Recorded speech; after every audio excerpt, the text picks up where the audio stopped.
الحمد لله رب العالمين. اللهم صل وسلم وبارك على نبيك ورسولك محمد وعلى آله وصحبه ومن تبعهم بإحسان إلى يوم الدين. رب زدني علما، رب اشرح لي صدري ويسر لي أمري. اللهم علمني ما ينفعني وانفعني بما علمتني وزدني علما. سبحانك لا علم لنا إلا ما علمتنا إنك أنت العليم الحكيم. اللهم علمني كتابك وفقهني في دينك. اللهم آتني من لدنك علما وفهما. اللهم علمني تأويل القرآن ومواعظه ونصائحه وفوائده، وعلمني القول البليغ والحكم الرشيد والعلم المفيد وزدني علما. اللهم يسر اللهم يسر وبك أستعين.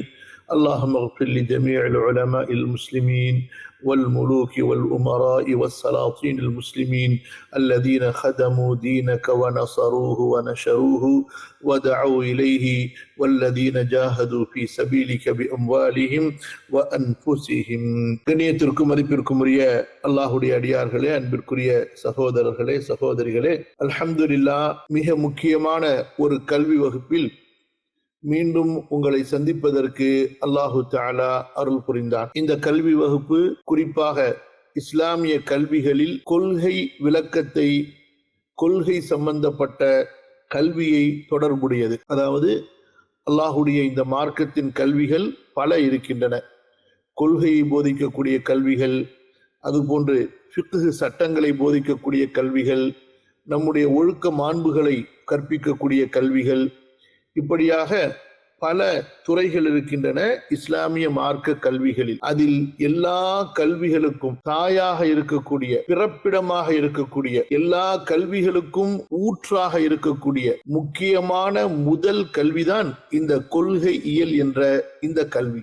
அதாவது நம்முடைய ஈமான், இறை நம்பிக்கை சம்பந்தப்பட்ட கல்வி. அல்லாஹுவை நாம் நம்பிக்கை கொள்கிறோம் அல்லவா, எதன் மூலமாக ஒருவர் முக்மீனாக முஸ்லிமாக ஆகுவாரோ, எதன் மூலமாக ஒருவர் முக்மீனாக முஸ்லிமாக ஆகுவாரோ அந்த கல்விதான் இந்த கொள்கை சார்ந்த கல்வி, கொள்கையை போதிக்கக்கூடிய கல்வி. அல்ஹம்துலில்லாஹ், மகத்தான ஒரு நூல் நமக்கு மத்தியிலே இருக்கிறது. அல் வஜீஸு ஃபி அகீதத்தி ஸலஃபி ஸாலிஹ் அஹ்லி சுன்னதி வல் ஜமாஅ என்ற ஒரு அற்புதமான நூல். அதாவது கொள்கையில் மக்கள் பல மாறுபாடுகளையும் பல குழப்பங்களையும் பிற்காலங்களில் செய்து கொண்டார்கள். இந்த இஸ்லாம் எப்போது யாரால் முதலாக போதிக்கப்பட்டது? இறுதியாக வந்த இறை தூதர்களின் இறுதி தொடர்ச்சியாக வந்த முஹம்மது ரசூலுல்லாஹ் ஸல்லல்லாஹு அலைஹி வஸல்லம் அவர்கள் மூலமாக அல்லாஹு தஆலா இந்த மார்க்கத்தை இந்த இறுதி உம்மத்துக்கு புதுப்பித்தான், போதித்தான். ஆகவே முஹம்மது ரசூலுல்லாஹ் ஸல்லல்லாஹு அலைஹி வஸல்லம் அவர்கள் மீது இறக்கப்பட்ட குர்ஆனிலிருந்து, மேலும் அந்த குர்ஆனுக்கு விளக்கமாக அவர்கள் கூறிய ஹதீஸ் என்ற சுன்னா என்ற விளக்கத்திலிருந்து இந்த கொள்கையை நாம் பெற்றுக்கொள்ள வேண்டும். அதாவது சஹாபாக்களுக்கு மத்தியில் ரசூலுல்லாஹ் ஸல்லல்லாஹு அலைஹி வஸல்லம் எந்த இஸ்லாமை போதித்தார்களோ, எந்த ஈமானை போதித்தார்களோ, அதுதான் நம்முடைய கொள்கையாக, நம்முடைய அமலாக இருக்க வேண்டும். நபி ஸல்லல்லாஹு அலைஹி வஸல்லம் அவர்கள் மீது குர்ஆன் இறக்கப்பட்ட போது அந்த குர்ஆனை தோழர்களுக்கு ஓதி காண்பித்தார்கள், படித்து காண்பித்தார்கள், அந்த குர்ஆனுக்கு விளக்கம் கூறினார்கள்.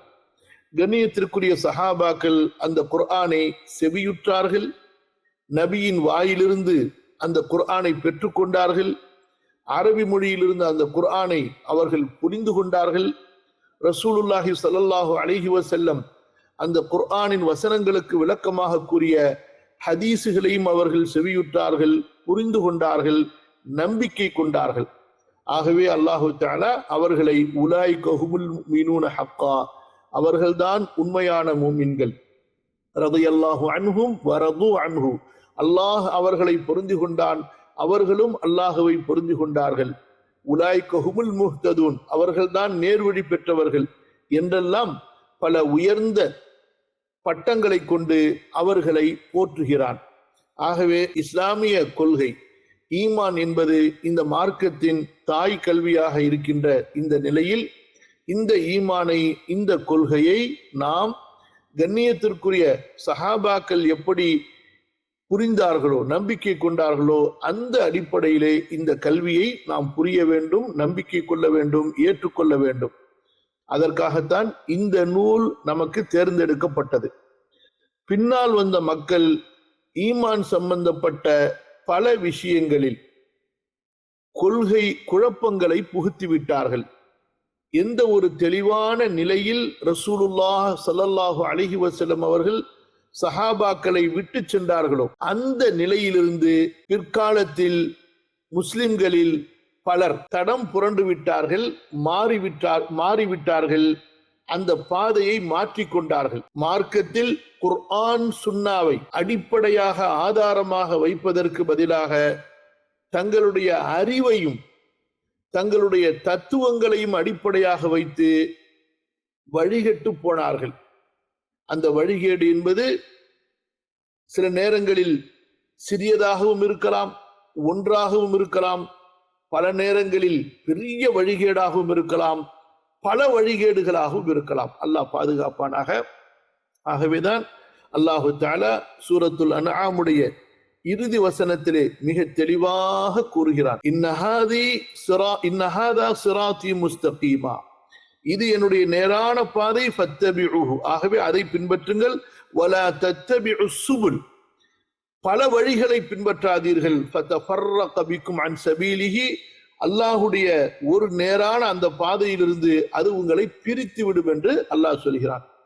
அதுபோன்று ரசூலுல்லாஹி ஸல்லல்லாஹு அலைஹி வஸல்லம் அவர்கள் அழைத்தார்கள் அல்லவா, அது எத்தனை பாதையின் பக்கம் அழைத்தார்கள்? ஒரே ஒரு பாதையின் பக்கம்தான். குல் ஹாதிஹி சபீலி அதுஉ இலல்லாஹ், நபியே நீங்கள் சொல்லுங்கள், இது என்னுடைய பாதை, இதுதான் என்னுடைய பாதை, ஒரு பாதை தான் சபீல், அதுஉ இலல்லாஹ், அல்லாஹ்வின் பக்கம் உங்களை அழைக்கிறேன். இது சூரா யூசுஃபுடைய வசனம். உங்களுக்கு இன்ஷா அல்லாஹ் நம்ம எல்லா வசனங்களும் அதனுடைய பொருளும் அந்த வசனங்கள் இடம்பெறக்கூடிய சூரா, அந்த வசனத்தினுடைய எண்கள் எல்லாமே நம்ம உங்களுக்கு இன்ஷா அல்லாஹ் பகிர்வோம். அதனால இப்ப நல்ல கவனமா கேளுங்க.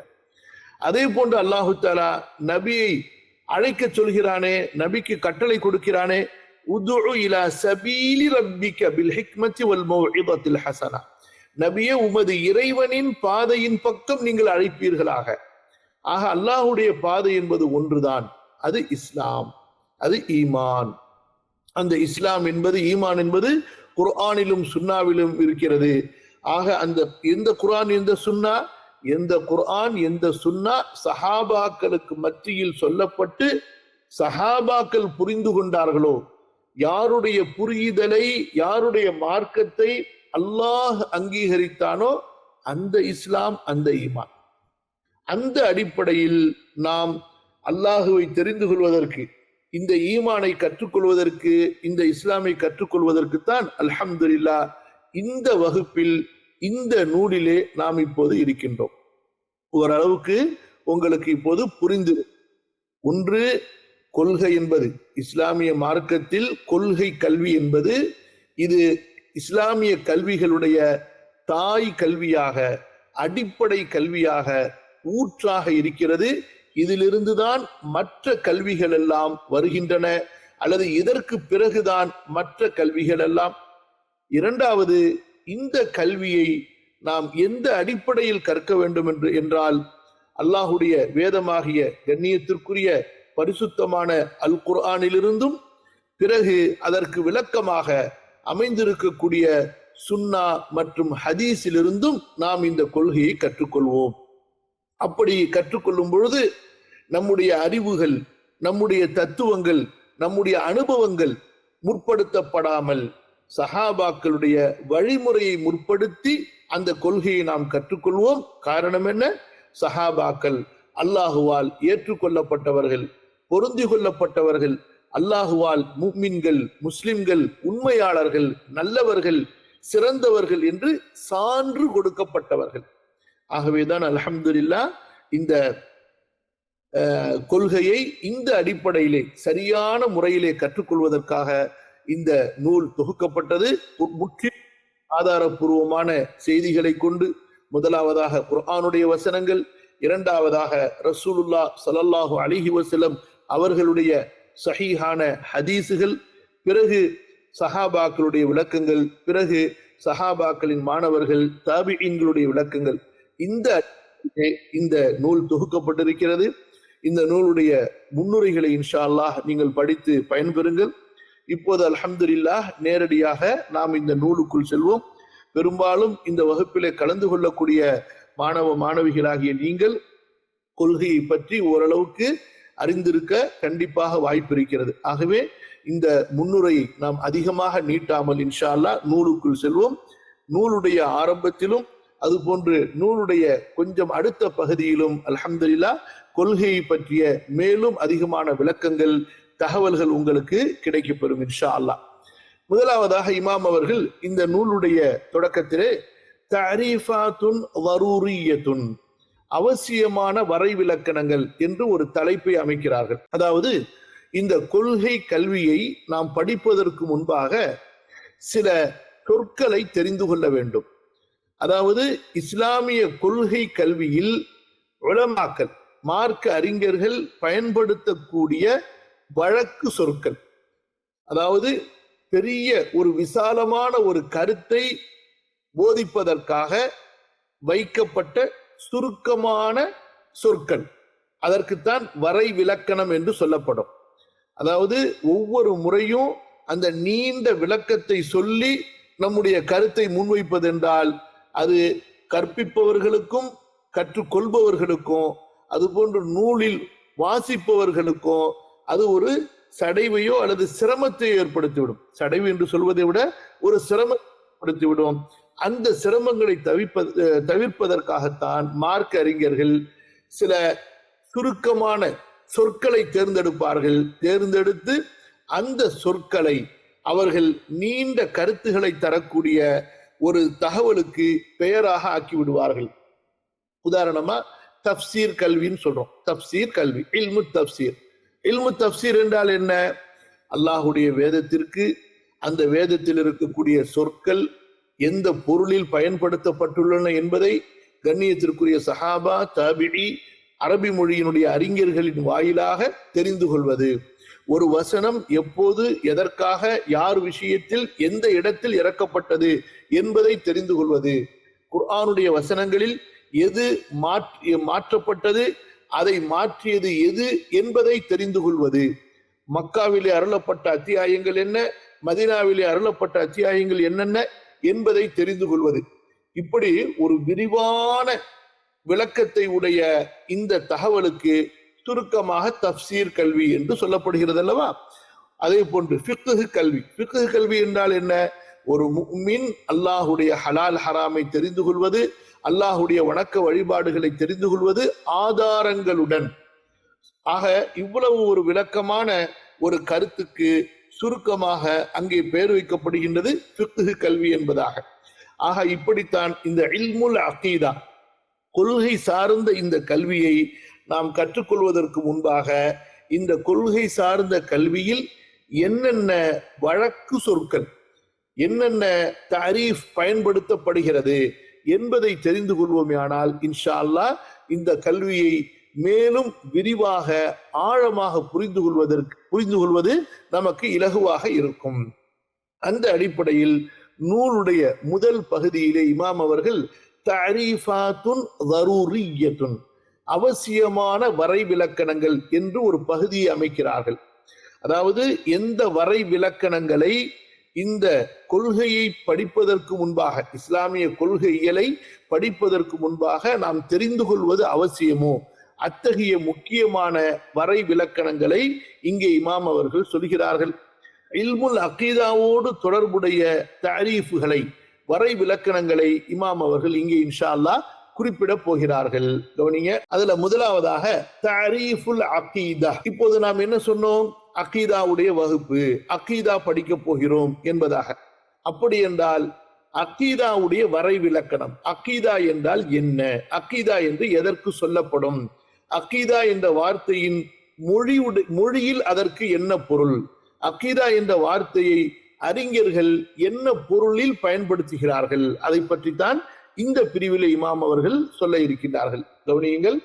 தஅரீஃபுல் அகீததி, அகீதாவுடைய வரை விலக்கணம். இஸ்லாமிய மார்க்கத்தின் அடிப்படை ஆணிவேர் அதன் நம்பிக்கைகளாகும். நம்பிக்கைகள் என்பது ஈமானுடைய தர்ஜமா, ஈமானுடைய பொருள். ஈமான் என்பதுதான் நம்ம தமிழ்ல நம்பிக்கை என்று சொல்கிறோம். இந்த முதல் வாக்கியத்தில் இமாம் அவர்கள் என்ன சொல்கிறார்கள்? இஸ்லாமிய மார்க்கத்தின் அடிப்படை ஆணிவேர், அதாவது எல்லாத்துக்கும் அசல், எல்லாத்துக்கும். இஸ்லாமிய மார்க்கத்துல நற்குணங்கள் இருக்கு, அதே போல கொடுக்கல் வாங்கல்ல நேர்மை இருக்கு, ஆட்சி அதிகாரத்துல நீதம் இருக்கு. இப்படி ஒரு கடலை விட விசாலமான, சமுத்திரத்தை விட பெரிய பெருங்கடல்களை விட விசாலமான ஒன்றுதான் கல்வி என்பது, அல்லாஹுடைய தீனுடைய கல்வி என்பது. அந்த தீனுடைய கல்வியில இந்த அகீதாவுடைய கல்வி என்பது அடிப்படை ஆணிவேர். புரியுதா? எல்லாத்துக்கும் இதுதான். அந்த நம்பிக்கைகள் அரபி மொழியில் அகீதா என பொதுவாக அழைக்கப்படுகின்றன. அதாவது இஸ்லாமிய மார்க்கத்தினுடைய அடிப்படையாக இருக்கக்கூடிய நம்பிக்கைகள் இருக்கின்றன அல்லவா, அந்த நம்பிக்கைகளை தான் அரபி மொழியிலே அகீதா என்று சொல்லப்படுகின்றது. எந்த நம்பிக்கைகள் இல்லை என்றால், எந்த நம்பிக்கைகள் இல்லை என்றால் ஒரு மனிதன் முஸ்லிமாக இருக்க மாட்டானோ, ஒரு மனிதன் மூமினாக இருக்க மாட்டானோ, அவனுடைய தொழுகை அல்லாவிடத்திலே ஏற்றுக்கொள்ளப்படாதோ, அவனுடைய நோன்பு அல்லாவிடத்திலே அங்கீகரிக்கப்படாதோ, அது மட்டுமல்ல அவனுடைய தான தர்மங்கள், அவனுடைய நற்குணங்கள் எதுவுமே அல்லாஹ்விடத்தில் அங்கீகரிக்கப்படாதோ அந்த நம்பிக்கைகளைத்தான் அகீதா என்று சொல்லப்படுகின்றது. ஆக அமல்கள் அங்கீகரிக்கப்படுவதற்கு, ஒரு மூமினுடைய நற்கருமங்கள் அங்கீகரிக்கப்படுவதற்கு இந்த அகீதா ஈமான் என்பது அடிப்படை நிபந்தனையாக இருக்கிறது, ஆணிவேராக இருக்கிறது. இதிலிருந்துதான் இஸ்லாமிய மற்ற அமல்கள், செயல்கள், வணக்க வழிபாடுகள், பொருளாதார, சமூக, ஆட்சி, அரசியல், ஒழுக்கங்கள், சட்டங்கள் எல்லாம் அடுத்து வருகின்றன. ஆகவே இதை சரிபடுத்தாமல் வேறு எதை சரிபடுத்தினாலும் அது முழுமையான சீர்திருத்தமாக இருக்காது. அது அல்லாஹுடைய தூதர்கள் கொண்டு வந்த ஒரு பரிபூர்ண சீர்திருத்தமாக இருக்காது, முழுமையான வெற்றியாக இருக்காது. ஏதாவது ஒரு குறிப்பிட்ட தொகையில், குறிப்பிட்ட கல்வியில், ஒரு குறிப்பிட்ட துறையில் அவர்கள் சிறப்பானவர்களாக, சிறந்தவர்களாக, சரியானவர்களாக இருந்தார்கள் என்று சொல்லலாமே தவிர, மற்றபடி முழுமையான வெற்றிக்கு தகுதியானவர்கள், அல்லாஹ்வுடைய முழுமையான விலாயத் என்ற அந்த நேசத்திற்கும் பாசத்திற்கும் நெருக்கத்திற்கும் தகுதியானவர்கள் என்று சொல்ல முடியுமா? சொல்ல முடியாது. எதுவரை அவர்களுடைய ஈமான் சரியாகவில்லையோ, அவர்களுடைய அகீதா சரியாகவில்லையோ, அல்லாஹுடைய முழுமையான விலாயத் என்ற அந்த இறை நேசம், அந்த இறை நெருக்கம், அந்த இறை பாதுகாப்பு என்பது ஏற்படாது. ஆகவே இந்த விலாயத் ஏற்படுவதற்கு, அல்லாஹுடைய நேசர்களாக ஆகுவதற்கு, அல்லாஹுடைய அந்த நெருக்கத்தை பெறுவதற்கு நம்முடைய நம்பிக்கைகள், அதாவது நம்முடைய கொள்கை சரியாக இருக்க வேண்டும். புரியுதா? அதுதான் நம்ம நம்பிக்கைகளைத்தான் கொள்கை என்று பொதுவாக அழைக்கிறோம். இஸ்லாமின் மூல ஆதாரங்களான, இஸ்லாமிய மார்க்கத்தின் மூல ஆதாரங்களான குர்ஆனும் ஹதீஸும், அவை இரண்டின் கல்விகளும் அரபு மொழியில் இருப்பதால் இது போன்ற இஸ்லாமிய கலை சொற்களை புரிந்து கொள்ள அரபி மொழியின் அடிப்படையிலும் இஸ்லாமிய ஷரியாவின் அடிப்படையிலும் கலை சொற்கள் விளக்கப்படுவதே மரபாகும். அதாவது அதுதான் பழக்கமாக இருக்கிறது. அதன்படி அகீதா என்ற சொல்லுக்கு அதன் துறை சார்ந்த பிரயோகங்கள் என்றால் பயன்படுத்தக்கூடிய முறைகள், அதற்கான விளக்கங்கள், அந்த தாரீஃபுடைய அந்த வரை விளக்கணத்தினுடைய விளக்கம் இந்த பகுதியில் விளக்கப்படுகிறது. கவனிங்க, என்ன சொல்ல வருகிறார்கள்? அகீதா, அகீதா என்ற இந்த சொல் அரபி மொழியில், அதாவது அகராதி டிக்ஷனரியில இந்த அகீதா என்பது எதற்காக சொல்லப்படும் பாருங்க.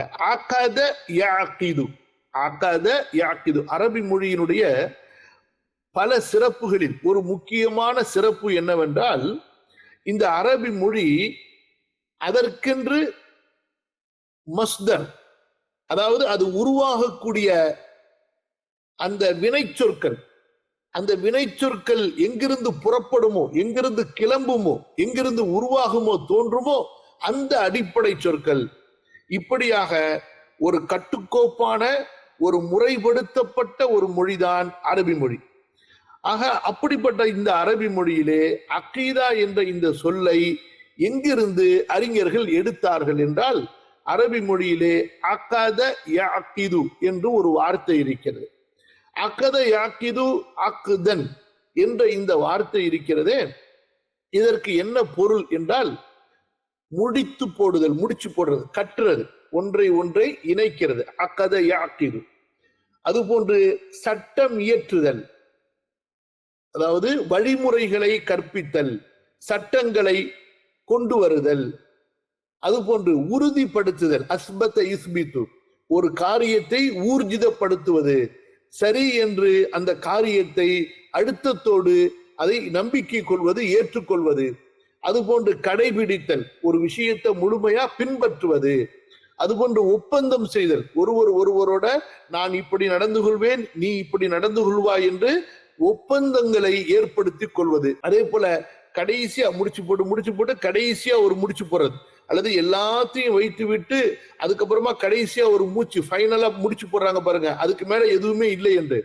இந்த மாதிரியான வார்த்தைகளுக்கு அரபி மொழியிலே அக்கீதா என்பது பயன்படுத்தப்படுகின்றது. அதே போல இதிலிருந்துதான் கொள்கையை உறுதி செய்தல், உறுதியான நம்பிக்கையை கொண்டு வருதல் போன்ற அர்த்தங்கள் அரபி மொழியிலே அக்கீதாவிற்காக சொல்லப்படுகின்றன. கவனிங்க, அக்கீதா என்ற அரபு சொல் அக்து என்ற வேர் சொல்லில் இருந்து வந்தது. அதன்படி அக்து என்ற பதத்திற்கு அரபி மொழியில் கட்டுதல், சட்டம் இயற்றுதல், உறுதிப்படுத்துதல், கடைப்பிடித்தல், ஒப்பந்தம் செய்தல், இறுகிய முடிச்சு போடுதல், கொள்கையை உறுதி செய்தல், உறுதியான நம்பிக்கையை கொண்டு வருதல் போன்ற அர்த்தங்கள் காணப்படுகின்றன. எதற்கு? அக்து என்ற வார்த்தைக்கு. இதற்கு சில உதாரணங்களை குர்ஆனிலிருந்து இமாம் அவர்கள் முன்வைக்கிறார்கள். அந்த வசனம் என்ன? சூரத்துல் மாயிதா 5வது அத்தியாயத்தினுடைய 89வது வசனம். அல்லாஹு தஆலா சொல்கிறான், லா யுஆஹிதுகுமுல்லாஹு பில்லக்வி ஃபீ ஐமானிக்கும். உங்கள் வீணான சத்தியங்களை கொண்டு அல்லாஹ் உங்களை தண்டிக்க மாட்டான், குற்றம் பிடிக்க மாட்டான். லா யுஆஹிது, குற்றம் பிடிக்க மாட்டான், தண்டிக்க மாட்டான். கும், உங்களை, அல்லாஹு, பில்லக்வி, வீணானதை கொண்டு, வீணானதற்காக, ஃபீ ஐமானிக்கும், உங்களது சத்தியங்களில். அப்ப சத்தியம், வீணான சத்தியம் என்றால் என்ன?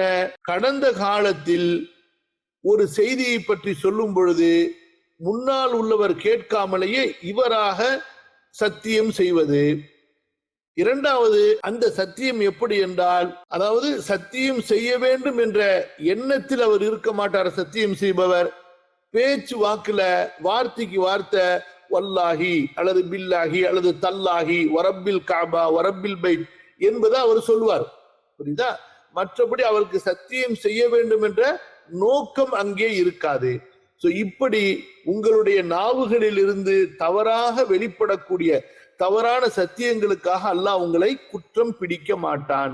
ஆனா கவனிங்க, வலாக்கின் என்றாலும், எனினும், யுஆஹிதுக்கும், உங்களை அவன் தண்டிப்பான், பிடிப்பான். எதற்கு காரணமாக?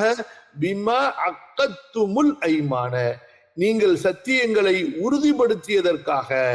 அப்ப நீங்க அதாவது வருங்காலத்துல ஒரு விஷயத்தை செய்வேன் செய்ய மாட்டேன் என்று அதற்கு சாட்சியை வைக்கிறீங்க, அதற்கு பிறகு நீங்கள் அதற்கு மாறு செய்வீர்களே ஆனால் அதற்காக அல்லாஹு தஆலா உங்களை தண்டிப்பான். அல்லாஹ் பாதுகாக்க வேண்டும். அந்த தண்டனை என்ன, அதிலிருந்து நமக்கு எது பரிகாரம் கொடுக்கும், அதையும் அல்லாஹ்வும் அல்லாஹ்வுடைய ரசூல் ஸல்லல்லாஹு அலைஹி வஸல்லம் அவர்களும் நமக்கு சொல்லி இருக்கின்றார்கள். கவனிங்க, அல்லாஹு தஆலா கூறுகிறான், லா யுஆஹிதுகுமுல்லாஹு பில் ஈமானிக்கும். அல்லாஹு தஆலா உங்களது சத்தியங்களிலே, வீணான சத்தியங்களில் அல்லாஹு தஆலா குற்றம் பிடிக்க மாட்டான் உங்களை. வலாக்கி யுஆஹிதுக்கும் என்றாலும் அல்லாஹ் உங்களை குற்றம் பிடிப்பான். பிமா அக்கத்துமுல் ஐமான், நீங்கள் எந்த சத்தியங்களை உறுதிப்படுத்தினீர்களோ அதற்காக அல்லாஹு தஆலா உங்களை குற்றம் பிடிப்பான். அப்ப இந்த இடத்துல அக்கத்தும் என்ற இந்த வார்த்தை இருக்கிறது. உக்தத்துன், அதாவது முடிச்சு போடுதல், உறுதி செய்தல். ஒரு இடத்தில் நாங்கள் அதாவது கண்டிப்பாக இருப்போம், இந்த மாதிரியான ஒப்பந்தங்கள் உறுதிமானங்களை செய்து கொள்ளுதல், அதை மாற்ற முடியாத அளவுக்கு யாருமே, அதாவது இரண்டு தரப்புகளுமே மாற்ற முடியாத அளவுக்கு உறுதியாக இருக்கக்கூடிய அந்த நிலைப்பாடு. நீங்க உங்கள் வீணான சத்தியங்களை கொண்டு அல்லாஹ் உள்ளத்தை தண்டிக்க மாட்டான், எனினும் நீங்கள் உறுதிப்படுத்திய சத்தியங்களுக்காகவே தவிர அல்லாஹு தஆலா உங்களை தண்டிப்பான். அப்ப அல்லாஹ் தண்டித்தால் அது பாவங்களுக்காக தண்டிப்பான், சத்தியங்களுக்காக அல்லாஹ் ஒருபோதும் தண்டிக்க மாட்டான். இந்த வசனத்தில் தோனிய அக்கத்தும் என்பது அக்து என்ற சொல்லிலிருந்து வந்ததாகும். இதன் பொருள் என்ன? உறுதிப்படுத்துதல் ஆகும். அக்கதை அக்கீதுடைய பொருள் உறுதிப்படுத்துதல். இந்த வசனத்தின்படி அக்கீதா என்பது ஒரு விஷயத்தை நம்பி இருப்போரின் உள்ளத்தில் நிலைத்திருக்கின்ற எவ்வித சந்தேகமும் இல்லாத உறுதியான நம்பிக்கையை குறிக்கிறது. அப்ப அக்கது என்பது சஹாபாக்களிடத்துல அக்கீதா என்பது எந்த அர்த்தத்தில் பயன்படுத்தப்பட்டுள்ளது என்பதை நாம் புரிந்ததற்கு பிறகு இப்ப நம்ம எப்படி ஈஸியா புரிந்து கொள்ளலாம்? ஓகே, அப்ப அக்கீதா என்பது என்னவென்று சொன்னால், ஒரு விஷயத்தை நம்பி இருப்போரின் உள்ளத்தில் நிலைத்திருக்கின்ற எவ்வித சந்தேகமும் இல்லாத உறுதியான நம்பிக்கையை குறிக்கிறது. அது உண்மையான நம்பிக்கையா இருந்தாலும் சரி, பொய்யான நம்பிக்கையா இருந்தாலும் சரி. பொதுவா நம்பிக்கை என்றால் என்ன?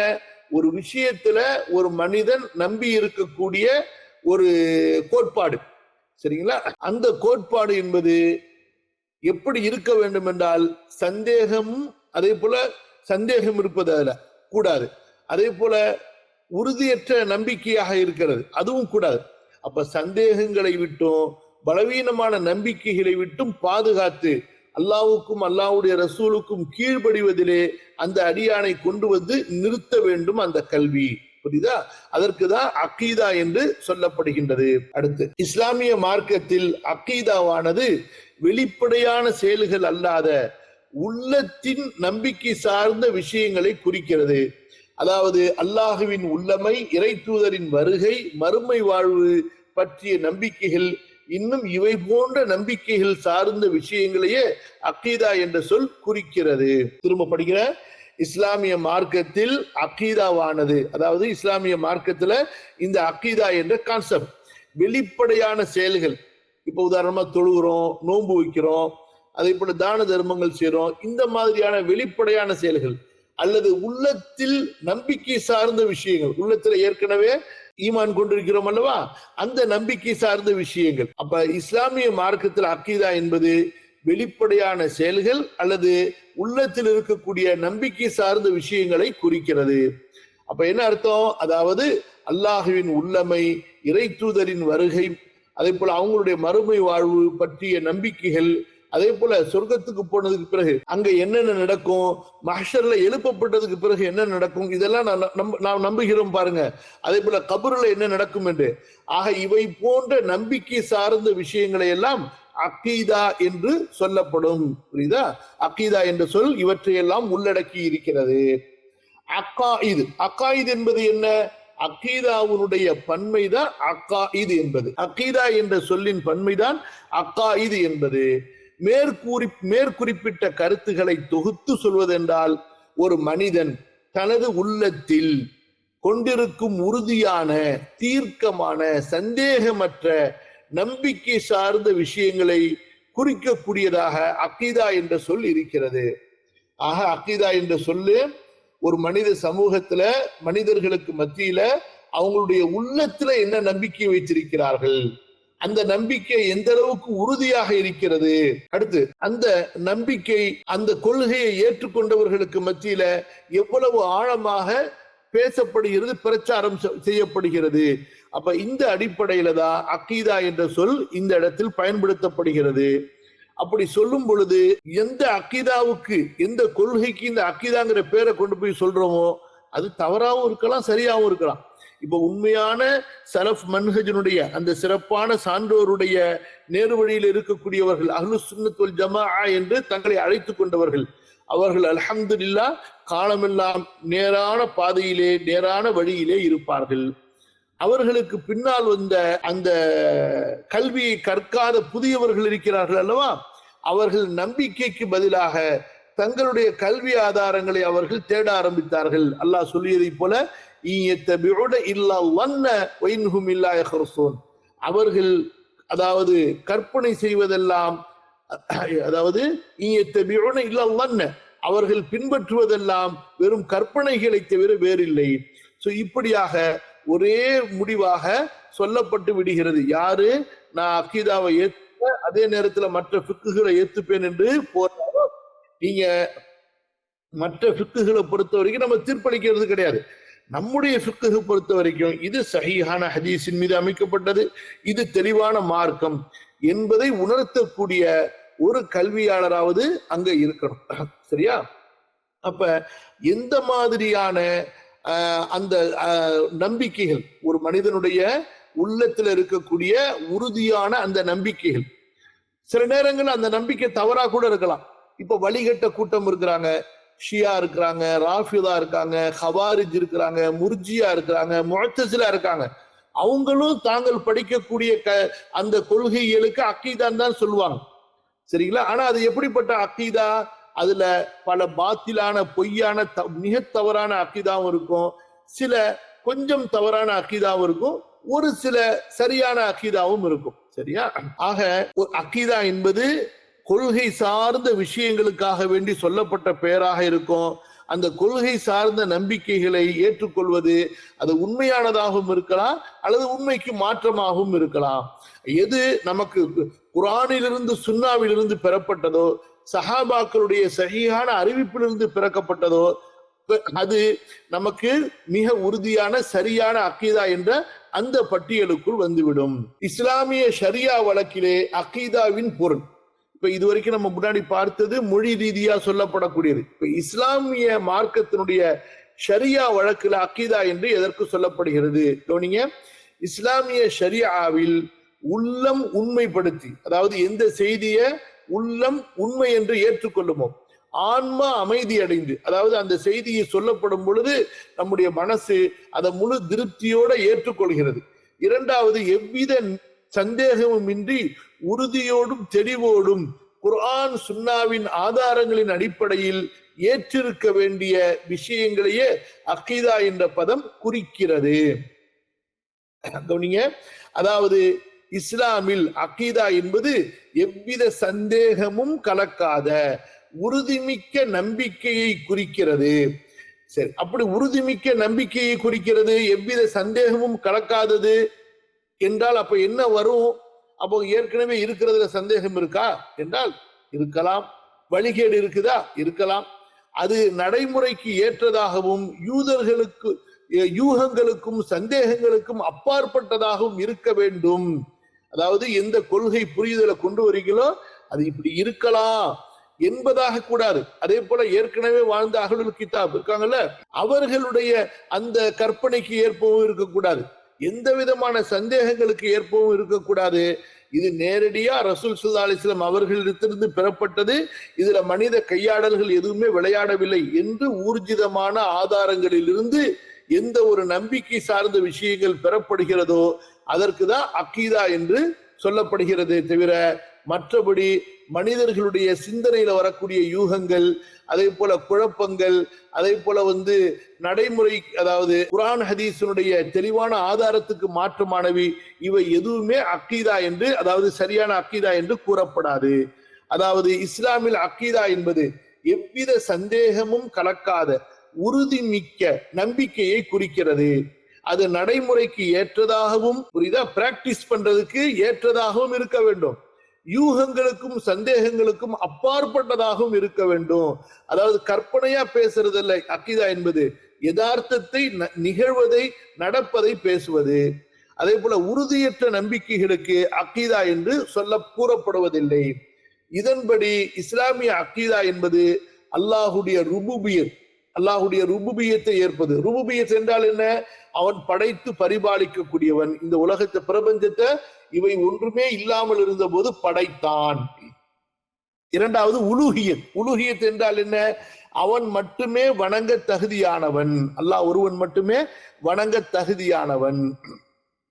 இரண்டாவது அல் அஸ்மா வஸ் சிஃபாத், அதாவது அல்லாஹ்வுடைய அழகிய திருப்பெயர்கள், அல்லாஹ்வுடைய அழகிய பண்புகள். இதன்படி இஸ்லாமிய அகீதா என்பது அல்லாஹ்வுடைய ருபூபியத், ருபூபியத் என்றால் படைத்து பரிபாலிக்கும் தன்மை. அடுத்து அவனுடைய உலூஹியத், உலூஹியத் என்றால் என்ன? அவன் மட்டுமே வணக்கத்திற்குரியவனாக இருப்பது, வேறு யாரையும் வணங்கக்கூடாது. அடுத்து அவனது அல் அஸ்மா வஸ் சிஃபாத், அதாவது அவனது பெயர்கள் மற்றும் பண்புகள் மற்றும் மலக்குகள், வேதங்கள், இறை தூதர்கள், மறுமை நாள், கதர் அதாவது விதி மற்றும் இவை அல்லாத மற்ற மறைவான விஷயங்கள் எல்லாம் அர்கானுல் இஸ்லாம், இஸ்லாமின் தூண்கள் மற்றும் சஹாபாக்கள், தாபியன்கள், தபு தாபியன்கள் ஏகோபித்து ஏற்றுக்கொண்ட விஷயங்கள் எல்லாவற்றையும் உறுதியாக நம்புறது. சரிங்களா?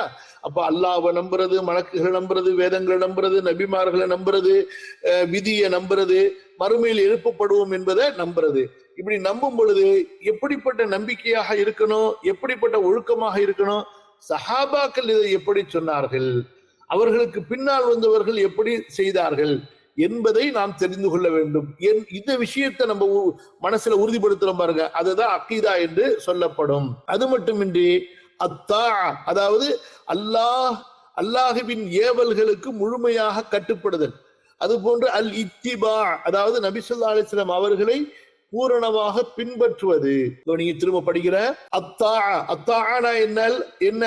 அல்லாஹுவின் ஏவல்களுக்கு, அல்லாஹு தஆலா எதையெல்லாம் கட்டளை இடுறானோ, அதே போல அல்லாஹ் எதையெல்லாம் தடுக்கிறானோ, ஒன்னு சொன்னா இன்னொன்னு தானா வந்துடும். ஏவலுக்கு கட்டுப்படுறதுன்னு சொன்னா அப்ப தடையை மீறுறதா? இல்ல, தடையை பேணுவது, அதை மீறாம சட்டத்தை முழுமையாக கடைபிடிப்பது. நம்மை கண்காணிக்க கூடியவர் இல்லை என்றாலும் நம்ம ஒழுக்கமா இருக்கணும் அல்லவா? அததான் இங்க தாஅத்தில் தக்சீஸ் என்பதாக சொல்லப்படுகின்றது. கவனிங்க, அத்தா, அதாவது அல்லாஹுவின் ஏவல்களுக்கு முழுமையாக கட்டுப்படுவது. அல் இத்திபா என்றால் என்ன? நபி ஸல்லல்லாஹு அலைஹி வஸல்லம் அவர்களை பூரணமாக பின்பற்றுவதும் இதில் அடங்கும். இந்த அடிப்படையில் இஸ்லாமிய அக்கீதா என்பது அஹ்லுஸ் சுன்னா வல் ஜமாஅவுடைய அக்கீதாவையே குறிக்கிறது.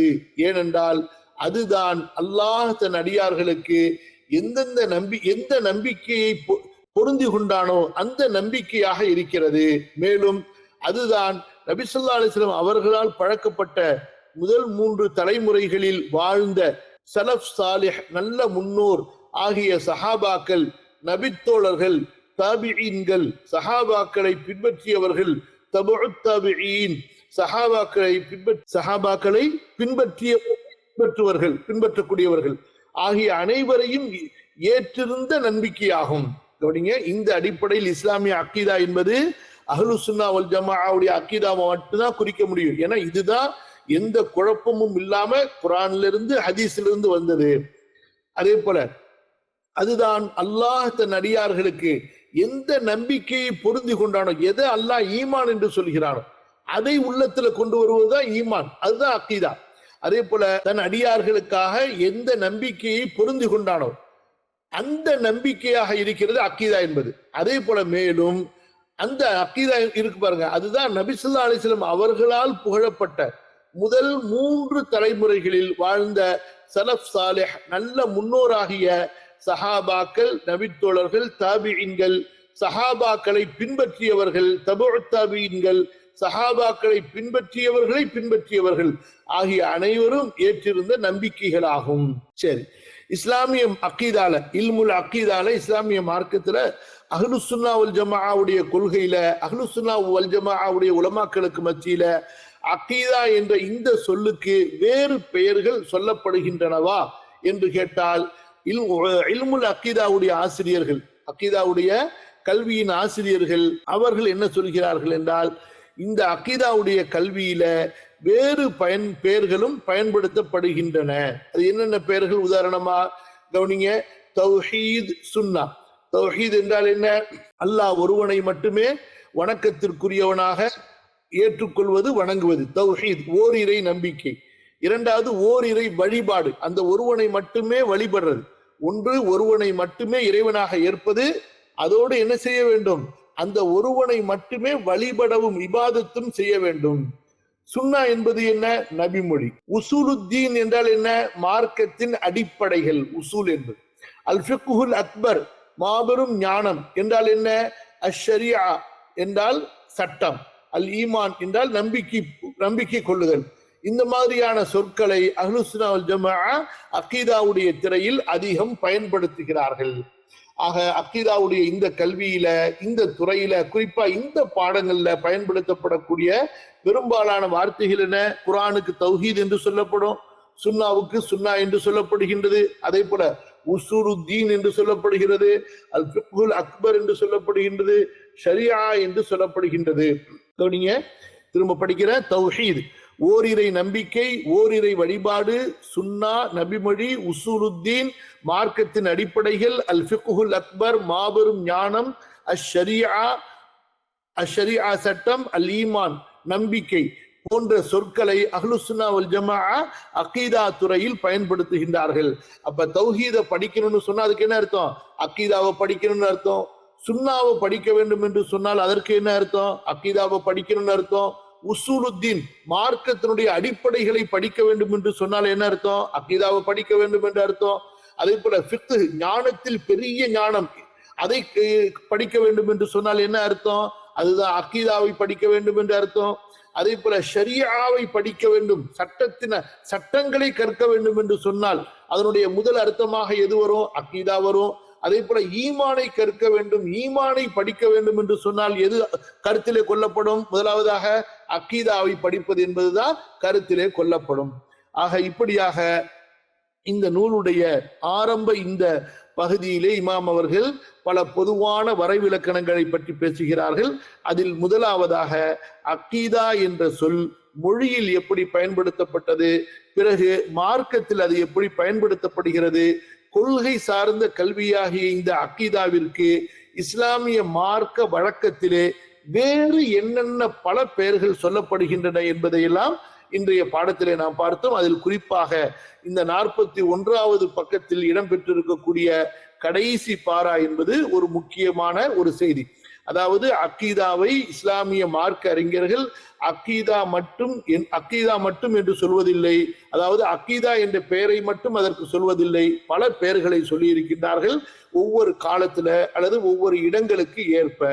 அதற்கு பிற்காலத்துலதான் அகீதா என்று சொல்லு ஒரு பொதுவாக எல்லோராலும் அறியப்பட்ட, எல்லாராலும் ஏற்றுக்கொள்ளப்பட்ட ஒரு சொல்லாக மாறியது. இதனுடைய வேர்ச்சொல் என்பது ரசூலுல்லாஹி ஸல்லல்லாஹு அலைஹி வஸல்லம் காலத்திலிருந்து அதே போல குர்ஆன்ல ஹதீஸ்ல பயன்படுத்தப்பட்ட ஒன்றாக இருந்தாலும் அந்த வேர்ச்சொல்லிலிருந்து வந்த அந்த சொல்லை இத்தகைய ஒரு தத்துவத்திற்கு, தாத்பரியத்திற்கு ஒரு பெயராக வைப்பதென்றால் அதுக்கு தொடர்பு இருக்கணும், அது முந்தைய சமுதாயத்தால ஏற்றுக்கொள்ளப்படணும்.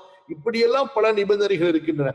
அதனால எப்படி அகீதா என்பது கொள்கைகளுக்காக வேண்டி சொல்லப்படுகின்றதோ அதே போல தௌஹீத் என்ற வார்த்தையும் அகீதாவுக்காக சொல்லப்படும், சுன்னா என்ற வார்த்தையும் அகீதாவுக்காக சொல்லப்படும், உசூலுத்தீன் என்ற வார்த்தையும் அகீதாவுக்காக சொல்லப்படும், அல் ஃபிக்ஹுல் அக்பர் என்ற வார்த்தையும் அகீதாவுக்காக சொல்லப்படும், அஷ்ஷரியா என்ற வார்த்தையும், அதே போல அல் ஈமான் நம்பிக்கை என்ற வார்த்தையும் அகீதாவுக்காக வேண்டி அஹ்லுஸ்ஸுன்னாவுடைய அறிஞர்கள் பயன்படுத்துகின்றார்கள். அல்ஹம்துலில்லாஹ். இன்ஷா அல்லாஹ் இதுவரைக்கும் போதும், ஓரளவுக்கு அல்ஹம்துலில்லாஹ் நம்ம படித்தோம். இன்ஷா அல்லாஹ் இது போன்ற ஒவ்வொரு வியாழன் என்றும் காலையில் 10 மணியிலிருந்து 11 மணி வரை படித்து இன்ஷா அல்லாஹ் முழுமையாக இந்த நூலை தெளிவாக கற்றுக்கொள்வதற்கு நாம் முயற்சி செய்வோம். அல்லாஹ் சுப்ஹானஹு வ தஆலா நமக்கு இன்று இந்த வகுப்பை எளிதாக்கி தந்தது போன்று தொடர்ந்து இந்த வகுப்பை நடத்துவதற்கும் கலந்து கொள்வதற்கும் அல்லாஹு தஆலா எனக்கும் உங்களுக்கும் எளிதாக்கி தருவானாக. ஜஸாக்குமுல்லாஹு கைரன். அஸ்தக்ஃபிருல்லாஹல் அஸீம் லி வ லக்கும் ஃபஸ்தக்ஃபிருஹு இன்னஹு ஹுவல் கஃபூருர் ரஹீம். والسلام عليكم ورحمة الله. جزاكم الله خيرا وبارك الله فيكم. سبحانك اللهم بحمدك أشهد أن لا إله إلا أنت أستغفرك وأتوب إليك. والسلام عليكم ورحمة الله وبركاته.